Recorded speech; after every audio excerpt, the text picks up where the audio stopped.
الحمد لله رب العالمين والصلاة والسلام على سيد الأنبياء والمرسلين أما بعد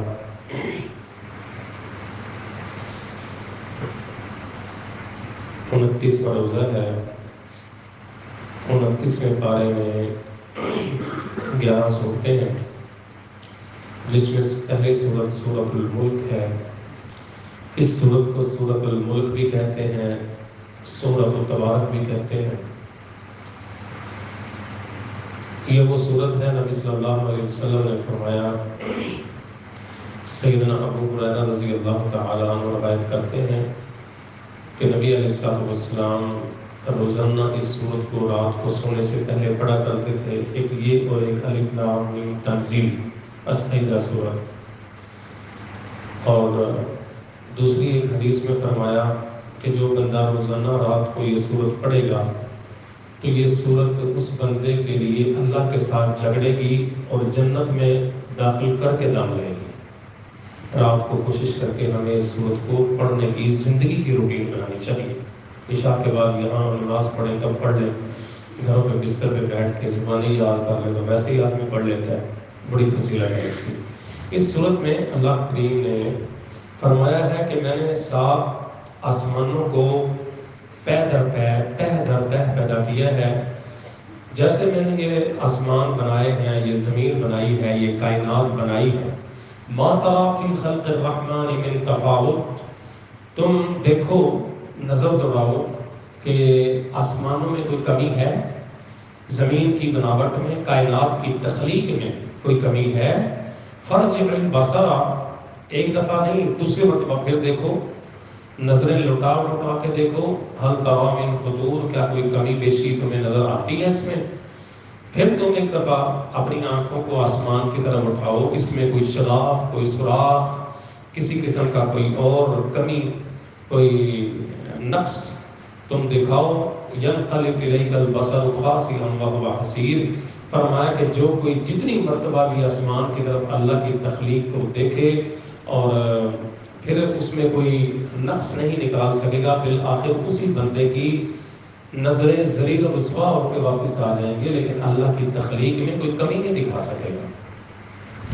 فرمایا وَلَقَدْ زَيَّنَّا السَّمَاءَ الدُّنْيَا بِمَصَابِيحَ، جو آسمان دنیا ہے، پہلا آسمان، اس کو ہم نے مزین کیا ہے، اس کو خوبصورت بنایا ہے، اس کو ستاروں کے ساتھ، یہ ستارے تمہیں راستہ بھی دکھاتے ہیں راتوں کو جب سفر کرتے ہو۔ اور دوسرا کام رجوما للشیاطین واعتدنا لهم عذاب السعیر، یہ شیطانوں کو رجم بھی کرتے ہیں، سنگسار بھی کرتے ہیں شیطانوں کو۔ لوگ جو مشرکین مکہ تھے وہ شک و شبہ کا اظہار کرتے تھے کہ یہ جو آسمان سے وحی آتی ہے نا، یہ خالص اللہ کی نہیں ہے، اس میں معاذ اللہ شیطان کی کوئی ملاوٹ ہے۔ تو اللہ یہ بات بتا رہے ہیں کہ جس آسمانوں سے جبرائیل گزر کے آتے ہیں اس میں کوئی کمی بیشی ہے تو دکھاؤ۔ اگر کوئی کمی بیشی ہے تمہیں نظر آتی ہے تو پھر ہم مان لیتے ہیں کہ ہماری وحی میں شیطانی آمیزش شامل ہے۔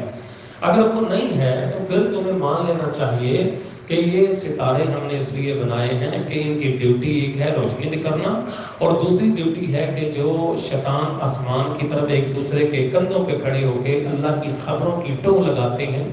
کوشش کرتے ہیں کہ وہاں سے ہمیں کچھ مل جائے، تو پھر وہ آ کے جادوگروں کو بتاتے ہیں۔ تو فرمایا ہم نے ان کے لیے توپ کے گولے رکھے ہیں، یہ ستارے نہ سمجھو یہ شیاطین کے لیے توپوں کے گولے ہیں، ایٹم بم ہیں، وہاں سے پیچھے لگتے ہیں۔ ہم کئی دفعہ رات کو سوتے ہوئے دیکھتے ہیں کہ ستارہ ٹوٹ رہا ہے، وہ ستارہ ٹوٹتا نہیں، وہ شیطان کو تباہ کرتا ہے، شیطان کو مارتا ہے وہ۔ تو فرمایا یہ ہم نے ستاروں کی ڈیوٹیاں لگائی ہوئی ہیں، تو پھر بھی تم وحی کے اندر اگر شک کرتے ہو تو پھر تمہاری خیر نہیں ہے، تم اپنی جہنم کا جو ہے وہ تیاری کر کے رکھو، تمہیں جہنم کے اندر جلایا جائے گا۔ پھر اللہ رب العزت نے یہ بات بھی فرمائی ہے کہ امن ھذا الذی یرزقکم من امسک رزقا، کون ہے وہ ذات جو تم کو رزق دیتی ہے، ان امسک رزقہ، اگر رزق اللہ روک لے تو تمہیں کوئی دے کے دکھائے، اگر اللہ رزق روک لے نا تمہیں پھر کوئی دے کے دکھائے۔ اور اسی طریقے سے افمن یمشی مکبا علی وجہہ اہدی ممن یمشی، جو منہ کے بل الٹا چلتا ہے وہ سیدھا ہے یا سیدھے منہ جو چلتا ہے وہ سیدھا ہے؟ یعنی تمہارا عجیب ہی حساب کتاب ہے۔ اللہ عبادت کے لائق ہے، تم کہتے ہو کہ اللہ عبادت کے لائق نہیں، بت عبادت کے لائق ہیں، اور اللہ کی کوئی اولاد نہیں ہے، فرشتوں کو تم کہتے ہو اللہ کی بیٹیاں ہیں۔ تم خود مانگتے ہو کہ جناب ہمیں بیٹے بیٹے بیٹے بیٹے ہونے چاہیے، اور جب اللہ کی باری آتی ہے تو تم فرشتوں کو اس کی بیٹیاں بنا دیتے ہو۔ اللہ اتنا حقیر ہے معاذ اللہ کہ اس کے لیے تم بیٹیاں بناؤ، اپنے لیے تمہیں بیٹے پسند ہیں۔ فرمایا کہ امن ھذا الذی یرزقکم من امسک رزقہ، اور آگے دوسری آیت میں، اگلی آیت میں فرمایا کہ کون ہے وہ ذات جو تمہیں زمین سے اگا کے پیدا کر کے دیتی ہے، کون ہے جس نے تمہارے لیے دنیا کی نعمتیں بنائی ہیں، پھل اور فروٹ اور سبزیاں، جو بھی اناج زمین سے اگتے ہیں، کون ہے کہ جس نے تمہیں یہ عطا فرمائی ہیں۔ اس سورت کی آخری آیت میں فرمایا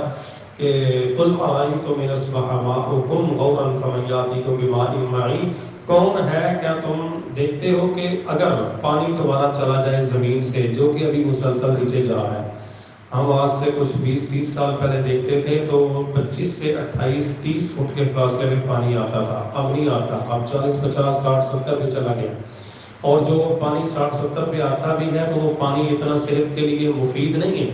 300 فٹ تک جا کے پانی صحیح نکلتا ہے۔ کیا ہے؟ اللہ فرماتے ہیں کہ اگر یہ پانی اللہ لے جائے تو تمہیں کون ہے جو یہ زمین سے پانی نکال کے دکھائے؟ تفسیر کشاف میں لکھا ہوا ہے کہ ایک بندے نے جب یہ آیت سنی تو اس نے کہا ہے یہ کون سی بات ہے، ہم کسیوں کے ساتھ، ہم اوزاروں کے ساتھ زمین کھود کے پانی نکال لیں گے۔ تو اس نے جب یہ بات کہی تو اللہ تعالیٰ نے اس کی فوری طور پر آنکھوں کا پانی لے گیا۔ مطلب تم تو پینے کی بات کرتے ہو نا، تمہاری آنکھوں کے اندر جو یہ ڈھیلا ہے، یہ ہماری آنکھ ہے نا، یہ جمع ہوا پانی ہے، یہ کوئی ہڈی تو ہے نہیں، اس میں بوٹی بھی نہیں ہے، تو یہ ایک جمع ہوا پانی ہے۔ اللہ نے فرمایا کہ لے میں تیرا آنکھوں کا پانی لے گیا ہوں، جو ایک آدھی چٹاکی بھی نہیں ہے، 2 تولے بھی وزن نہیں ہے اس کا، اب تو لا کے دکھا، تو زمینوں سے تو پانی نکال لے گا، یہ پانی پہلے لا کے دکھا۔ اللہ معاف فرمائے۔ تو اللہ تعالیٰ کے ساتھ اکڑ، تکبر، فرعونیت، انانیت نہیں دکھانی چاہیے۔ آگے سورہ قلم ہے، سورہ قلم میں بھی اللہ رب العزت نے، یہ ساری صورتیں اکثریت ان کی مکی دور میں نازل ہوئی، اور مکی دور کا ابتدائی جو دور تھا اس میں ابھی نبی علیہ السلام کی شدت کی مخالفت نہیں آئی تھی، اللہ نے میٹھے میٹھے انداز میں لوگوں کو سمجھایا ہے۔ عید میں ایک باغ والوں کا ذکر ہے، اللہ فرماتے ہیں اِنَّا بَلَوْنَاهُمْ كَمَا بَلَوْنَا أَصْحَابَ الْجَنَّةِ۔ ایک باغ تھا ایک شخص کا، ایک نیک آدمی تھا، تو وہ جب اپنے باغ کا فصل آتی تو وہ غریبوں کو اس میں سے حصہ دیتا، اور کچھ حصہ اپنے گھر کے لیے رکھتا، اور کچھ حصہ اس میں خرچ کر کے لیے رکھ لیتا۔ تو جب وہ بندہ نیک فوت ہو گیا تو اس کے بیٹوں نے کہا ہمارا ابا تھا پاگل، اتنا مال، اتنی دولت اللہ نے دی، وہ ایویں ہی لٹاتا رہتا غریبوں کو، تو ہم نے ایسے کرنا ہے، اب گندم بالکل تیار ہے، ہماری فصل تیار ہے، پھل تیار ہے، اب ہم نے آدھی رات کے قریب اٹھنا ہے، شور نہیں کرنا، اشاروں کے ساتھ ایک دوسرے کو اٹھانا ہے، چپ چپیتے اٹھ کے ہم اپنے داتریاں، اپنے اوزار لے جائیں گے، سارے پھل چپ کر کے لے آئیں گے، تاکہ جو غریب انتظار میں ہیں، جو مسکین انتظار میں ہوں گے وہاں پر، ہم نے ان کو نہیں دینا۔ تو انہوں نے صبح صبح، ابھی منہ اندھیرے ٹائم تھا، ابھی سورج نہیں نکلا، اندھیرے کا وقت تھا، وہاں سے اٹھے اور جا کر اپنا فصل لینے کے لیے، اپنی فصل لینے کے لیے انہوں نے اپنے باغ کی جگہ پر پہنچے، تو کیا دیکھتے ہیں کہ وہاں پر رڑا میدان ہوا پڑا ہے، صحرا ہوا پڑا ہے۔ وہ کہتے ہیں، ان میں سے ایک کہتا ہے یہاں کہیں بھول تو نہیں کہ راستہ ہم اندھیرے کے اندر، کہتے ہیں بھائی روزانہ آنے کی جگہ کیسے بھول سکتے ہیں؟ تو جب ان کو محسوس ہوا کہ آس پاس کی جو فصلیں ہیں وہ بالکل ٹھیک ہیں، اور جو ہماری فصل تھی تو یہ بربادی تھی، تو ان میں سے ایک کچھ نیک خیالات کا مالک بھی بیٹا تھا، اس نے کہا یارو ہمیں غلطی لگی ہے، ہم پھسل گئے ہیں، یہ اللہ کی پکڑ تھی، یہ غلط ہوا ہے، ہمارا باپ اللہ کی راہ میں دیتا تھا، تو ہم نے سوچا کہ ہم اللہ کی راہ میں نہیں دیں گے تو اللہ تعالیٰ نے یہ عذاب ہم پر نازل کیا، ہماری فصلیں تباہ ہو گئی ہیں، اللہ نے جڑ سے مٹا دیا ہمارا باغ، یہ نہیں کہ اس کا پھل ختم کیا، اللہ نے ہمارے درخت اور بالکل پختہ زمین کر دی، جیسے یہاں پر کوئی سرسبز اور شادابی کی جگہ تھی نہیں۔ تو پھر انہوں نے اسی وقت وہیں پر توبہ کی، اللہ کے ہم سے غلطی ہو گئی ہے، ہم ندامت کا اظہار کرتے ہیں، اللہ تو ہمیں معاف کر دے، تو پھر اللہ نے ان کو ان کا باغ اس سے بھی اچھا لوٹایا توبہ کرنے کی بنیاد پر۔ تو اللہ ہمیں بھی توبہ کی توفیق دے، جو ہم گناہ کرتے ہیں توبہ کی توفیق اللہ دے، تو یہ بڑی اللہ کی نعمت ہے۔ اور پھر اللہ نے ایک اور بات کی طرف یہ آیت فرمائی ہے کہ یوم یکشف عن ساق ویدعون الی السجود فلا یستطیعون، کہ قیامت کے دن اللہ تعالیٰ اپنی پنڈلی مبارک کو، اپنی ٹانگ کو اللہ تعالیٰ ننگا کرے گا، اس کو دیکھتے ہی تمام لوگ سجدے میں گر جائیں گے۔ سجدے میں گر جائیں گے، لیکن فرمایا کہ جو سجدے دنیا میں نہیں کرتے ہوں گے تو وہاں پر بھی سجدے کی توفیق نہیں ہوگی۔ اس لیے میرے محترم بھائیوں، نماز ہمیں پڑھنی چاہیے۔ اور یہ جو میرے نوجوان، میرے بچے، میرے بھائی ہیں جو اعتکاف بیٹھے ہوئے، بالخصوص ان کو میری نصیحت ہے، میری بہنیں جو اعتکاف کے اندر قربانی اپنے گھروں کی دے کے آئیں، ان کو بھی نصیحت ہے، مجھے اپنے آپ کو بھی نصیحت ہے، اپنے بزرگوں کو بھی نصیحت ہے کہ ہمیں نماز کی پابندی ہر حال میں کرنی چاہیے۔ نماز ایک ایسی چیز ہے، نبی علیہ السلام نے فرمایا کہ بندہ آنکھوں کا گناہ کرتا ہے، زبان کا گناہ کرتا ہے، ہاتھوں سے گناہ کرتا ہے، ٹانگوں کا گناہ کرتا ہے، جب وضو کرتا ہے تو اس کے ناخنوں کے نیچے سے بھی اللہ تعالیٰ گناہوں کو اتار کے پھینک دیتا ہے۔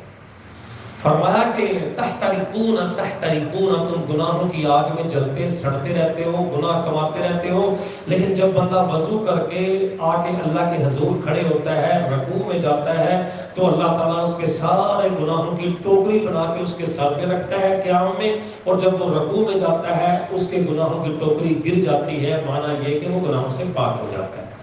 یہ نماز پیکج بڑا شاندار ہے، نماز کی پابندی ہمیشہ کرو۔ نبی علیہ السلام نے فرمایا بندے سے گناہ ہو جائے، غلطی ہو جائے، بہت بڑی غلطی ہو جائے، تو اس کو چاہیے کہ وہ آ کے اللہ کے سامنے ندامت کے ساتھ وضو کرے اور 2 رکعت پڑھ لے۔ 2 رکعت پڑھ کے ابھی وہ سلام نہیں پھیرتا کہ اللہ اس کو معاف فرما دیتا ہے۔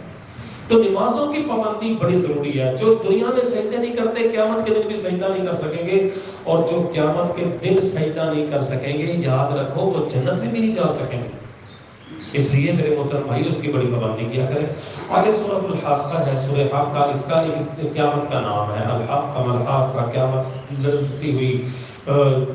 زلزلے کے ساتھ آتی ہوئی وہ قیامت کیا ہے۔ اللہ فرماتے ہیں کہ تم سے پہلی قوموں کو جو بڑی قوت والی تھی، سمود، عاد، ہم نے ان کو پکڑ لیا۔ فَأَمَّا ثَمُودُ فَأُهْلِكُوا بِالطَّاغِيَةِ، ہم نے سمود قوم کو اس کی سرکشیوں کی بنیاد پر ہم نے پکڑ لیا۔ وَأَمَّا عَادٌ، اور رہے عاد کے ساتھ ہم نے کیا کیا؟ فَأُهْلِكُوا بِرِيحٍ صَرْصَرٍ عَاتِيَةٍ، ان کے اوپر ہم نے ہوا کا عذاب بھیجا۔ ہوا کا عذاب کتنا سخت ہے؟ اللہ فرماتے ہیں کہ ہم نے 7 راتیں 8 دن تک ان کے اوپر ہوا بھیجی، ہوا ان کو اڑا کے لے گئی، ان کو ایسے برباد کر دیا جیسے چلی ہوئی سوکھی ٹہنی ہوتی ہے، ایسے ہم نے ان کو تباہ برباد کر دیا۔ آگے پھر جا کے کچھ آیتیں ہیں، 3 آیتیں، اللہ فرماتے ہیں وَمَا هُوَ بِقَوْلِ شَاعِرٍ، کہ نبی ہمارے کو جس کو تم شاعر کہتے ہو، یہ شاعر نہیں ہے۔ حضرت عمر فاروق رضی اللہ تعالی عنہ ابھی اسلام قبول نہیں کیا، وہ فرماتے ہیں کہ میں نے ایک دن کوشش کی، میں نے ایک دن گھر سے نکلا کہ میں نبی علیہ السلام کو ستاتا ہوں، اس نے جو معاذ اللہ باپ بیٹوں کو آپس میں پھاڑ دیا ہے، آپس میں لڑوا دیا ہے، تو اس کو میں ستانے کے لیے نا ان کو میں گھر سے نکلا، تو میں نے دیکھا کہ مجھے نبی علیہ السلام راستے میں مل گئے۔ کہتے ہیں کہ وہ آگے آگے جا رہے تھے، میں پیچھے پیچھے تھا، ابھی اسلام قبول نہیں کیا، اسلام دشمنی کوٹ کوٹ کے بھری ہوئی ہے۔ تو حضرت عمر کہتے ہیں کہ میں تیزی کے ساتھ آپ کے ساتھ چلا کہ میں کوئی شرارت کروں، میں آپ کو تنگ کروں، کوئی آپ کا کپڑا کھینچوں، آپ کو کوئی تکلیف دوں، ایذا دوں، کہ آپ صلی اللہ علیہ وسلم چلتے چلتے مسجد حرام میں داخل ہو گئے، اور وہاں پر جا کے آپ نے نیت باندھ لی۔ کہتے ہیں کہ میں بھی پیچھے پہنچا تو آپ صلی اللہ علیہ وسلم یہ سورت اپنی نماز میں سورہ حاقہ تلاوت کر رہے تھے، تو کہتے ہیں کہ اتنا خوبصورت کلام ہے، اتنا پیارا کلام ہے، اتنا پیارا، تو یقیناً یہ نبی شاعر ہے، یہ نبی شاعر ہے۔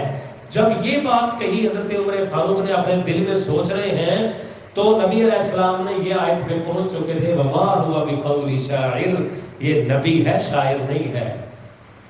تو وہ کہتے ہیں میں یہ سوچ رہا ہوں، ان کو پتہ بھی لگ گیا یہ شاعر نہیں ہے، یہ جادوگر ہے، معاذ اللہ، اس کو دلوں کی خبر ہو گئی ہے، دلوں کی باتوں کا پتہ چل گیا۔ تو جب اس نے یہ بات کہی، یہ سوچی، تو اسی وقت نبی علیہ السلام نے اگلی آیت پڑھی وَلَا بِقَوْلِ كَاهِنٍ، یہ کسی جادوگر کا کلام نہیں ہے۔ کہتے ہیں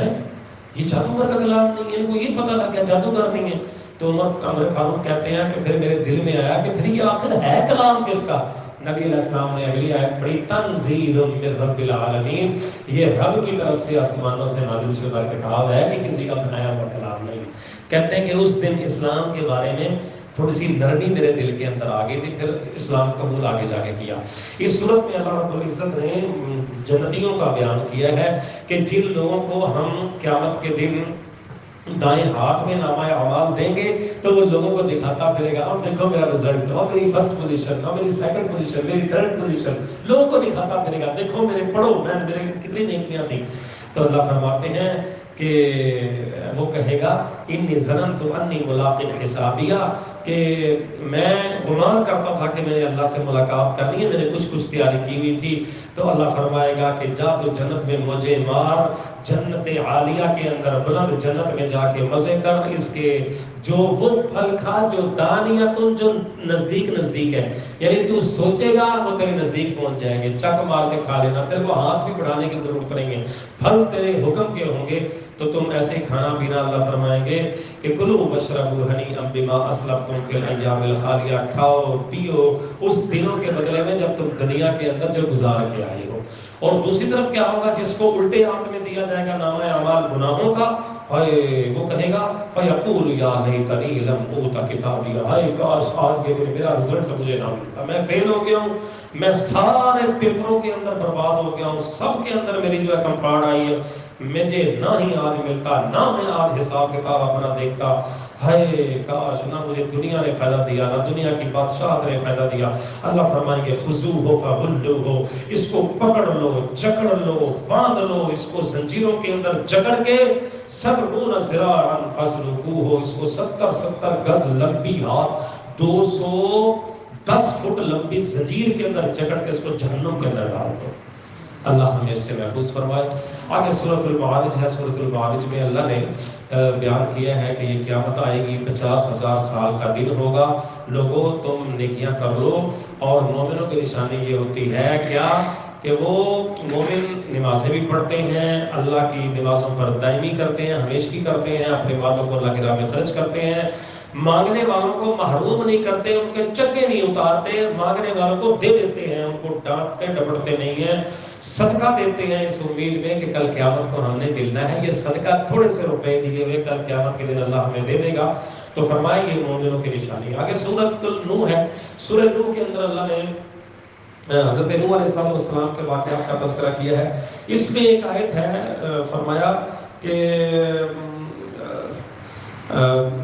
فَقُلْتُ اسْتَغْفِرُوا رَبَّكُمْ إِنَّهُ كَانَ غَفَّارًا،